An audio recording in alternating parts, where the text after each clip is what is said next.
আসসালামু আলাইকুম। আমি ফরজি ইমরান।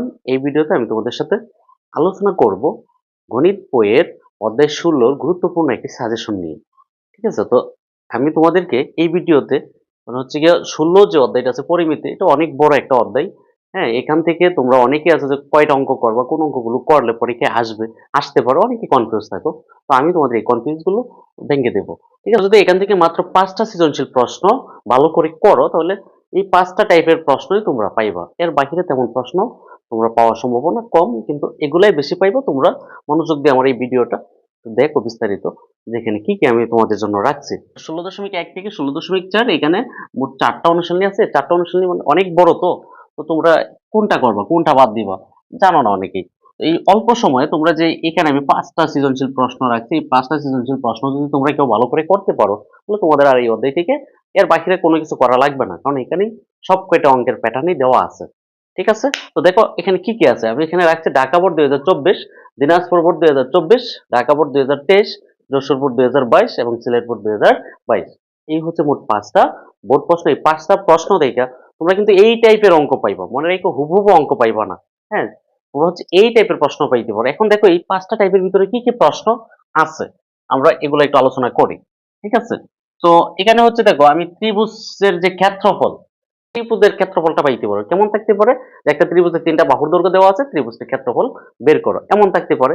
অথবা থাকতে পারে ত্রিভুজের ২ টা বাহু এবং বাহুদের অন্তর্ভুক্ত একটা কোণ দেওয়া আছে, ত্রিভুজটির ক্ষেত্রফল নির্ণয় করো। এই টাইপের একটা তোমরা প্রশ্ন পাইতে পারো।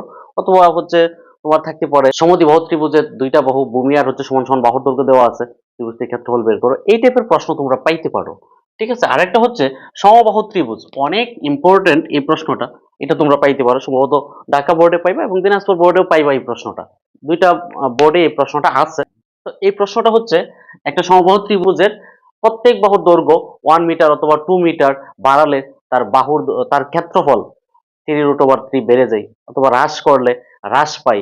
হ্যাঁ? এইরকম টাইপের একটা প্রশ্ন এখানে থাকবে। তোমরা এই টাইপের প্রশ্নটা করে নিবা খুব গুরুত্ব দিয়ে। এই প্রশ্নটা থাকার সম্ভাবনা আছে ১০০%।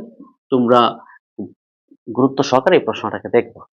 এরপরে যেটা আছে সেটা হচ্ছে তোমরা সামন্তরিক। এটা তুমি পাইবা দিনাজপুর বোর্ড ২০২৪ এ। সামন্তরিকের হচ্ছে গিয়ে কি দেওয়া আছে? একটি কর্ণের দৈর্ঘ্য দেওয়া আছে। আর হচ্ছে তোমার ক্ষেত্রফল দেওয়া থাকতে পারে। বলতে পারে যে অপর কর্ণের দৈর্ঘ্য কত। ঠিক আছে? অথবা সামন্তরিকের হয়তো একটা বাহুর দৈর্ঘ্য এবং একটি কর্ণের দৈর্ঘ্য দেওয়া আছে। বলতে পারে যে অপর কর্ণের দৈর্ঘ্য বের করো। এটা অনেক বেশি ইম্পোর্টেন্ট এবং এটাতে তোমরা এই যে 100% ধরে রাখতে পারো। হ্যাঁ, এই অংশটাও 100% ধরে রাখতে পারো। তো তোমাদের আসার সম্ভাবনা এটা। এবং এইটা হচ্ছে তোমরা কি থাকতে পারে যে সামান্তরিকের অপর কর্ণের দৈর্ঘ্য তো তোমরা বের করবা, এরকম একটা প্রশ্ন থাকতে পারে এবং এখানে তোমরা অ্যাপোলিনিয়াসের একটা উপপাদ্য আছে বা সূত্র আছে। এই সূত্রটা এখানে এপ্লাই করবো। ঠিক আছে?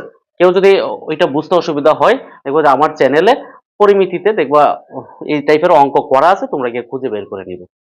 ওকে? এরপর হচ্ছে বেলন রিলেটেড। বেলন মানে হচ্ছে একটা ঘনবস্তু বেলন আকৃতির বা সিলিন্ডার, এই টাইপের একটা প্রশ্ন আছে। এর ক্ষেত্রফল বা আয়তন, হ্যাঁ, বা হচ্ছে গিয়ে পৃষ্ঠতলের ক্ষেত্রফল এরকম থাকতে পারে। অথবা প্রশ্নটা থাকতে পারে যে একটা পাইপের সম্পূর্ণ পাইপের লোহার ওজন কত? এই টাইপের একটা প্রশ্ন আছে। তো তোমরা এই প্রশ্নটাকেও ভালো করে দেখার চেষ্টা করবো।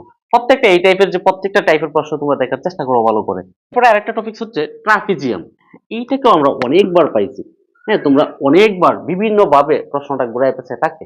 তো এটা হচ্ছে ট্রাপিজিয়ামের যে সমান্তরাল ২ টা বাহুর দৈর্ঘ্য দেওয়া থাকবে এবং দেওয়া থাকতে পারে অপর ২ টা বাহুর দৈর্ঘ্য দেওয়া থাকতে পারে। বলতে পারে যে ট্রাপিজিয়ামটির ক্ষেত্রফল কত? ক্ষেত্রফল বের করার কথা বলতে পারে। তো তোমরা এই ট্রাপিজিয়াম রিলেটেড যে প্রশ্নটা আছে, এইটাকেও তোমরা অনেক বেশিবার পাইবা। হ্যাঁ, তোমরা এটাকেও 100% ধরে রাখতে পারো যে তোমরা এই টাইপের একটা প্রশ্ন পাইলেও পাইতে পারো। বেশি, বেশি করবা। এরপর হচ্ছে ঘনক। হ্যাঁ, যে ঘনবস্তু আছে, ঘনক যার দৈর্ঘ্য প্রস্থ উচ্চতা সবই সমান। হ্যাঁ? তো এই টাইপের একটা প্রশ্ন পাইতে পারে ক্ষেত্রফল বা আয়তন বা কর্ণের দৈর্ঘ্য। এগুলো একটু ভালো করে দেখে নিবা। এরপর হচ্ছে আয়তাকার ঘনবস্তুর একটা চিত্র দেওয়া আছে। এটা হচ্ছে যশোর বোর্ড ২০২২ এর প্রশ্নটা আছে। এবং এখানে তোমরা পাইবা যে কি পাইবা? যে এই আয়তাকার ঘনবস্তুটার থাকতে পারে যে সমগ্র পৃষ্ঠের ক্ষেত্রফল বলতে পারে। অথবা এটার সাথে রিলেটেড করে আরেকটা অংশ নিয়ে আসতে পারে। এটাকে বেলন বানাইতে পারে। বানায় তার হয়তো পৃষ্ঠতলের ক্ষেত্রফল বা সম্পূর্ণ পৃষ্ঠের ক্ষেত্রফল এই টাইপের প্রশ্ন করতে পারে। হচ্ছে রম্বস নিয়ে আছে। রম্বসে হচ্ছে ২ টা কর্ণের দৈর্ঘ্য দেওয়া থাকে, তার ক্ষেত্রফল কত? এরকম থাকতে পারে। বৃত্ত থাকতে পারে। বৃত্ত বলতে হচ্ছে বৃত্তের একটা অন্তর্লিখিত বর্গ থাকতে পারে, বৃত্ত অন্তর্লিখিত একটা বর্গ বা রম্বস থাকতে পারে, যে এটার সাথে রিলেটেড একটা প্রশ্ন করতে পারে। তোমরা এই যে টাইপের প্রশ্নগুলো আছে, এরপর বর্গ থাকতে পারে, বর্গ, রম্বস, বৃত্ত, এটা কাছাকাছি একই টাইপের প্রশ্ন থাকে। বৃত্ত অন্তর্লিখিত বর্গ, অন্তর্লিখিত রম্বস, এভাবে কিছু তথ্য দিয়ে তারপরে থাকতে পারে। তোমরা এই যে আমি যে টাইপগুলা বলছি, এই টাইপের তোমরা শুধু টাইপটা দেখবা, এই 5টা অঙ্ক করবা এবং এই টাইপের প্রশ্নগুলোরে একটু জোর দিবা, জোর দিয়ে করার চেষ্টা করবা।